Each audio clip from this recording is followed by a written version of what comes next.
اور world trade سفر کرتی ہے اور انرجی کرائسس کا ان کو بھی 70-80% ان کا بھی خلیج سے جو ہے تیل جاتا ہے. سو اس کو دیکھتے ہوئے اگر کوئی تھوڑا سا وہ پرویکٹیو رول ادا کرتے ہیں یا نہیں, یہ سب سے بڑا سوال ہے. ہاں اب یہ جو کانفرنس ہوئی اس کے اندر یہ ہمارا رول ایک فیسیلیٹیٹر کا ہی ہے کہ جی اگر صلح ہو سکے تو بہت اچھی بات ہے, اور تمام دنیا اس کو سراہ بھی رہی ہے. پورے انٹرنیشنل کورسپونڈنٹس کی ایک یلغار پاکستان میں نظر آئی, پر الٹیمیٹلی فیصلہ اس کا یا ایران نے کرنا ہے یا امریکہ نے کرنا ہے. دونوں کی طرف سے ابھی فی الحال سخت بیان آئے ہیں. ایران کی طرف سے یہ میرے سامنے اسماعیل بقائی صاحب کا بیان پڑا ان کے اسپوکس پرسن کا. ایران نے یہ کیونکہ اس طرح کی جب وہ ڈائریکٹلی انوالو ہوتے ہیں, ان کا ماضی میں تجربہ ٹھیک نہیں رہا ہوا, تو نیگوسیشنز کے بہانے ایک تو ان کا مورال سلو ڈاؤن ہو جاتا ہے, دوسرا ان کے ساتھ دھوکہ ہوتا رہا ہے کہ نیگوسیشنز کے عین بہانے کوئی حملہ ہو جاتا ہے. سو وہ ابھی اس کے اندر ڈائریکٹلی شامل ہونے کو افورڈ نہیں کر سکتے.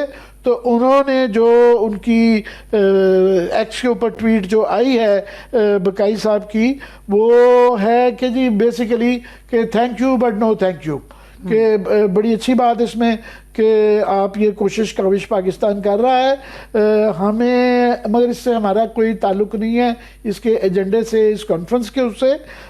باقی انہوں نے کہا جی یہ ضرور یاد رکھیں کہ آپ فیئر ہوں, یہ جنگ ہم نے نہیں شروع کی, اس لیے ہمارے سے ریسٹرینٹ کا کہ ہم اس کو روکنے میں نظر آئیں, ہمارے سے یہ امید نہ لگائیں. یہ آپ کا یہ امید لگانا بھی فیئرنیس نہیں ہوگا. یہ تو ان کی طرف سے آیا ہے. اور ابھی آپ نے ابتدائیے میں سیکرٹری آف اسٹیٹ جو ہیں مارکو روبیو, ان کا سنوا دیا. انہوں نے مور اور لیس وہی جو ان کی میکسیمل پوزیشن ہے کہ جی وہ ہم تباہ کریں گے ان کا میزائل سسٹم بھی, نیوکلیئر بھی رول بیک کریں گے, اور وہ تمام انڈسٹری اور وہ بھی تباہ کریں گے جس کے ذریعے وہ اپنی کسی قسم کا میزائل بنا سکیں. تو انہوں نے تو وہی میکسیمل پوزیشن کر دی ہے. پریزیڈنٹ ٹرمپ کا بھی جو ٹویٹ آیا ہوا اس پہ انہوں نے دوبارہ یہ کہا ہے ایک اور کہ رجیم چینج کی ابھی انہوں نے یہ امید چھوڑی نہیں ہے. تمام تر اس دنیا کہہ رہی ہے کہ جناب پہلا ایفرٹ فیل نہیں ہے. انہوں نے کہا نہیں, ابھی بھی ایک سیریس ڈسکشن ہماری چل رہی ہے کہ ایک اور مور ریزنیبل رجیم کا نا ہم کو انتظام کر رہے ہیں.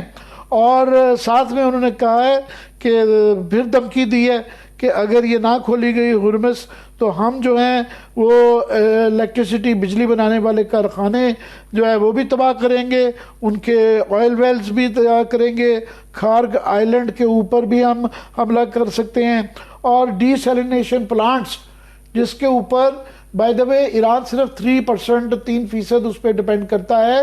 باقی جو خلیج کے ممالک ہیں, کویت فار ایگزامپل 90% کرتا ہے, یو اے 70% کرتا ہے, سعودی عربیہ بھی اس طرح ہی, امارات بھی زیادہ ڈیپینڈ کرتا ہے. سو یہ دھمکی دوسروں کے لیے زیادہ ہے کیونکہ اگر ایران پہ کا ڈی سیلینیشن پلانٹ کریں گے تو پہلے بھی اس پہ اسرائیل ایک دفعہ حملہ کر چکا ہے, تو وہ اسرائیل کا بھی تو کریں گے ہی کریں گے. وہ بھی اس بات کا پھر امکان ہو سکتا ہے کہ خلیج کے ممالک پہ کریں گے. پلس یہ ایک میں دیکھ رہا تھا سویڈن کے ایک سابق وزیر اعظم ہیں, وہ کہہ رہے ہیں کہ یہ وار کرائمز کے اس میں آتا ہے, اور یہ جو اب یہ جو سخت بات ہے. تو اب یہ رہتا ہے کوشچن یہ ہے کہ 3 آپشنز ہیں کہ اس کا نتیجہ کیا نکلے گا. سو آپ اپنے تعارف کروا دیں مہمانوں کا. جی ہمارے ساتھ دونوں گیسٹ موجود ہیں. ہمارے ساتھ اپوزیشن رہنما اور سابق گورنر سندھ محمد زبیر صاحب بھی موجود ہیں, اور ہمیں جوائن کیا ہے ریئر ایڈمرل جاوید اقبال صاحب نے. ان دونوں کو ویلکم کریں گے. جی عامر صاحب. جی یہ بہت شکریہ آپ دونوں کے ہمارے جوائن کرنے کا. ایڈمرل صاحب آپ کی اجازت سے میں زبیر صاحب سے شروع کرتا ہوں کہ ابھی کہا جا رہا ہے کہ 3 ہی آپشنز ہیں. ایک یہ کہ ایران جو ہے وہ اس میں اس رجیم چینج کروا لیں جس کا کہ امکان بڑا ہی کم لگتا ہے کہ امریکہ جیت جائے. دوسرا یہ ہے کہ کوئی نیگوشیٹڈ سیٹلمنٹ ہو جائے, فی الحال وہ بھی کوئی مشکل لگتا ہے. تیسرا یہ ہے کہ پروٹریکٹڈ وار, یہ ابھی لمبا عرصہ چلے گی. آپ کو کیا لگتا ہے یہ کدھر جنگ جاتی ہوئی نظر آ رہی ہے؟ تھینک یو عامر. دیکھیں میرا خیال ہے اس کی کمپلیکسٹی سے تو کوئی انکار نہیں کر سکتا. ایک تو یہ ہے کہ جب یہ جنگ شروع ہوئی تھی تو اسرائیل اور امریکہ نے یو ایس نے حملہ کیا ایران پر, اور اس وقت میرا خیال ہے اس دن اور اس مومنٹ کسی کو یہ خیال نہیں تھا کہ یہ کس طرح سے پھیلے گی. ایران نے ان ریٹیلیشن صرف اسرائیل پر حملہ نہیں کیا, اس نے باقی جو خلیجی ممالک ہیں یہ اپنا پوزیشن لیتے ہوئے کہ یہاں امریکہ کے اڈے ہیں اور امریکہ کو وہ فیسیلیٹیٹ کر رہے ہیں اٹیک کرنے میں اگینسٹ ایران, تو یو اے ای سے لے کے اور کویت اور دوسرے ممالک انکلوڈنگ سعودی عربیہ تک میں انہوں نے اپنے حملے کیے ہیں. سو وہ اس طرح سے پھیل گئی. پھر اسرائیل نے ایران کے ساتھ ساتھ لیبنان میں بھی حملہ کر دیا, اور لیبنان میں صرف حملہ نہیں کیا, انہوں نے اس دفعہ بالکل اپنی انٹینٹ شو کیا کہ ہم ساؤتھ لیبنان پر اپنا ایک سیف ہیون ٹائپ ایک اسٹریٹجک ڈیپتھ کے طور پر اس پر قبضہ رکھیں گے تاکہ ہم بالکل سیف ہو کے آئندہ بیٹھے رہیں. تو ایک وہ ڈائمنشن ہے. پھر آپ نے دیکھا کہ ہوتیز بھی بیچ میں آ گئے اور انہوں نے اسرائیل کے خلاف حملے شروع کر دیے. تو آپ امیجن کریں کمپلیکسٹی تو بڑھتی چلی گئی ہے نا. تو it's not just about Iran کیا چاہتا ہے ابھی یا لیبنان کیا چاہتا ہے, ہر ایک کے اپنے اپنے ایشوز ہیں. اور سب سے بڑی اس میں کمپلیکسٹی میں سب سے جو بڑا مسئلہ ہے وہ ڈونلڈ ٹرمپ کی پرسنالٹی اور ان کی تھنکنگ ہے, اور ان کے ارد گرد جو لوگ ہیں خاص طور پر ڈیفینس سیکرٹری جو ہیں خاص طور پر, اور ساتھ ساتھ سیکرٹری آف اسٹیٹ اور دوسرے جو ریپبلکن لیڈرز ہیں ان کی جو پوزیشن ہے اور وہ جس طرح سے سمجھتے ہیں, جو کہ کبھی بھی پوسٹ سیکنڈ ورلڈ وار کبھی بھی اتنی ایکسٹریم پوزیشن کبھی بھی امریکنز کی نہیں رہی ہے. کچھ تو اس وجہ سے نہیں رہی تھی کہ جب تک کولڈ وار تھا سوویت یونین کا ایک بیلنس ہوتا تھا, تو اس سے کچھ ڈر کے تو نہیں کہہ سکتے لیکن ایٹ لیسٹ انڈرسٹینڈ کرتے ہوئے کہ جی دیر از انادر سپر پاور اور وہ ریئیکٹ کرے گا, اور بہت سی جگہ دفعہ ایسا ہوا بھی. اب پوسٹ کولڈ وار ہم نے دیکھا کہ امریکہ میں انہوں نے جنگیں کی, عراق میں کی, افغانستان میں کی, عراق کویت میں جب عراق نے قبضہ کیا تو فرسٹ گلف وار ہوئی, پھر 2003 میں سیکنڈ گلف وار ہوئی, افغانستان میں رہا. لیکن کبھی بھی ان کا انٹینٹ چاہے ان کا انڈرسٹینڈنگ یہ تھی کہ آئل پر قبضہ کرنا ہے, اور بہت سے لوگ کہتے تھے کہ جی ان کا اصل مقصد آئل پر قبضہ کرنا ہے, لیکن اس طرح سے کھل کے کبھی نہیں کہتے تھے کہ یہ جو ہے یہ اس ہیمسفیئر میں تو ہمارا قبضہ رہنا چاہیے. اور جس طرح سے کیوبا کے حوالے سے بالکل ابھی اوپنلی کہا ہے کہ I will take Cuba how I will decide, یا وینیزویلا کا ماڈل لے کے چلیں گے یا ایران کا ماڈل لے کے چلیں گے. اب اس طرح سے مسئلہ یہ ہے کہ دنیا میں کوئی بھی ملک جو ہے وہ اس طرح کھل کے ٹرمپ کے خلاف کھڑا نہیں ہوا, اور ٹرمپ کو شے ملتی چلی گئی. اور ٹرمپ نے جب انہوں نے جون لاسٹ ایئر ایران پر حملہ کیا اور یہ کہا کہ he has obliterated completely and permanently ان کا نیوکلر جو بھی آرسنل تھا اس کے بعد پاکستان نے ان کو نوبل پیس پرائز کے لیے ریکمینڈ کیا تھا. تو میرا خیال ہے کہ یار اس کا تو ذکر ہی نہ کریں, یہ نوبیل پرائز والا وہ بڑی جو ہے نا پھر یہ تکلیف بھی بڑی دل کو ہوتی ہے اور بات کسی اور طرف چلی جاتی ہے. میں برل صاحب سے شروع کرتا ہوں. برل صاحب وہ اب کلیئرلی دھمکیاں پہلے بھی دے رہے تھے, اب زیادہ دھمکیاں بڑھ گئی ہیں کہ 10,000 کے قریب مرینز اور پیرا ٹروپرز وہاں سے چل پڑے ہوئے ہیں اور زمینی حملے کی اشارے دے رہے ہیں. پریزیڈنٹ ٹرمپ نے آج کارگ لینے کا ٹویٹ بھی کر دیا ہے. پوری دنیا سمجھنے جا رہی ہے کہ یہ کیسے کر پائیں گے, اور کیا یہ کارگ لیں گے یا وہ جو 3 متنازع آئلینڈز ہیں ابو موسیٰ اور 2 اس کے ملکہ جو کہ ایران کے قبضے میں ہیں مگر یو اے کا بھی کلیم ہے, یا یہ کوئی پیرا ٹروپرز ایئر بورن ٹروپس پہ کے کوئی ان کی میزائل یا نیوکلیئر انسٹالیشنز کو ایران کے مین لینڈ میں کرنا چاہیں گے. ہمیں ذرا سمجھائیں کہ یہ زمینی اس کا کیا پوٹینشل ہے, کیسے کریں گے اور کیا امکان ہے؟ جی بہت شکریہ متین صاحب. میرا خیال میں اس کا تھوڑا سا ایک اسٹریٹجک کانٹیکسٹ پہلے بیان کر دوں جس سے زمینی آپریشن سمجھنے میں آسانی ہو جائے گی. میرا خیال میں امریکہ اس وقت ایک بند گلی میں پھنس گیا ہے جس کو انگریزی میں کمٹمنٹ ٹریپ بھی کہتے ہیں, یعنی جس کو اردو میں ہم کہتے ہیں بلکہ فارسی کا ہی محاورہ ہے نہ جائے رفتن نہ پائے ماندن, یعنی اس کو سمجھ نہیں آ رہا کہ وہ کرے کیا. کمٹمنٹ ٹریپ کا یہ مقصد ہے کہ وہ اگر بہت زور لگا کے اپنا میکسیمم پاور لگا کے گراؤنڈ آپریشن کر کے یہ جنگ کسی طریقے سے ملیٹریلی بھی جیت جاتا ہے اور کسی طرح ایران کو وہ شکست تسلیم کرنے پر مجبور کر دیتا ہے, جو کہ ابھی تو نظر نہیں آ رہا. مگر یہ امریکہ کی ایک پائرک وکٹری ہوگی جس کو انگریزی میں ایک اصطلاح ہے کہ وہ اتنی اس کو زخم لگ جائیں گے کہ اس سے اس کا جو